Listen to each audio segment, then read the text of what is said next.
Hey guys, have you ever heard of the word fate, destiny, or in a religious world, waiting on God? Let's break this down just a little bit. Waiting on God is refusing to make a decision until divinely guided. Like a cosmic easy button, if everything's going smooth and easy and doors are opening up all around you, it is God's will. But as soon as you reach a little bit of resistance, then it must not be God's will and He's closing the doors. It makes you search the path of least resistance. I believe there are two ditches to every road, and you just got to find the middle, or at least a balance of each. Some people apply these ideas in every area in life, and it can overtake you. They apply it to where to work, what to eat, even who to marry. You're always trying to figure out what God wants for your life or what fate's gonna bring. And you're looking for open doors and signs, and it can leave you scared and afraid to make a decision or a move. All right, so there was this guy who was swimming and he was getting tired.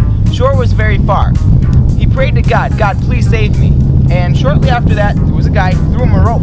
And he said, you know what? I'm gonna use my faith and I'm gonna believe that God's gonna save me. So he didn't accept the rope. A little while later, someone came over on a boat and said, jump in the boat. He said, nope, God is going to save me.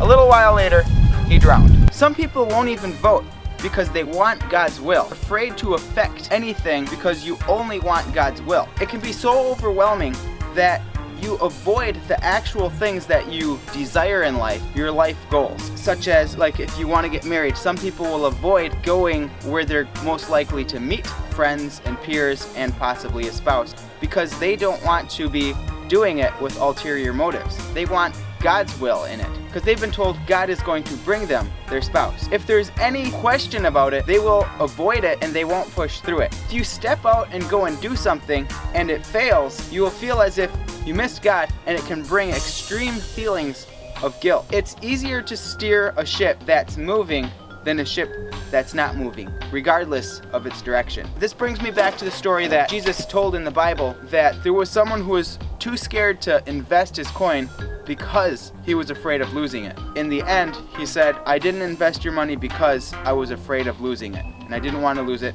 Here you go. If you read the parable, that is not what the master wanted. My encouragement to you is to just get out and go and do it. I've always heard that if you step out of God's will, you're not under His protection anymore. Another example, David in the Bible was clearly out of God's will and going against it when he committed murder and adultery. And he was doing something that was obviously out of God's will. Yet God forgave him and still used him and called him a man after His own heart. That's an extreme example. There are examples of focusing on the small, minuscule things in life, such as the Pharisees and the Sadducees. They were tithing their mint and herbs from their smallest gardens, literally counting blades of grass. It's like a fork in the road. You can go this way or this way and get stuck in the moment of decision, afraid to decide, waiting for a sign, which way to go. It's like a GPS. If you go the wrong way, it will reroute you. But if you're not going at all, it's hard to route you at all. The key is to just keep going. An atheist might call it intuition or gut feeling. A Christian might call it God. But what is truly divine and what is last night's meal? One verse in the Bible, He says, I will have mercy and not sacrifice. Don't just seek the open doors, but seek the right doors. And if you find the right door and it's closed, it's okay to knock. In the Bible it says it is impossible to please God without faith. And it doesn't take faith when everything is ready and everything falls before you. You gotta persevere and press forward, even when the doors look closed. And God ultimately wants you to be free so that you can serve Him and do His will on this earth. An ambassador represents his country, his king, and that's what we are here on earth. So go out, represent, shine the light. And what Jesus said, the 11th commandment is love your neighbor as yourself and love the Lord your God with all your heart.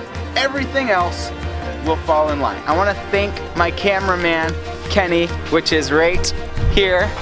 He came up with not only the concept, but the place. Better than like spring water. It is spring water. This is an actual spring. This came to me after I was done shooting in the woods. When Saul met Samuel, Samuel gave him a bunch of things he had to do that had to be perfect. And after that, after all these signs and stuff, I'll just read it. 1 Samuel 10 verse 7. And let it be, when these signs are come unto thee, that thou do as occasion serve thee, for God is with thee. So basically, God was with him at that point, so all he had to do is whatever seemed convenient because God was with him. So if God is with you, he's given you the mind of Christ, make the wise decision, and change this world. Yeah, just change this world. Also look up Scrupulosity. I'll leave a link to that in the description below. This link is amazing and points out how it's actually a religious OCD. And it helped me to know that it was a condition and not just a random divine thought. And thanks for watching.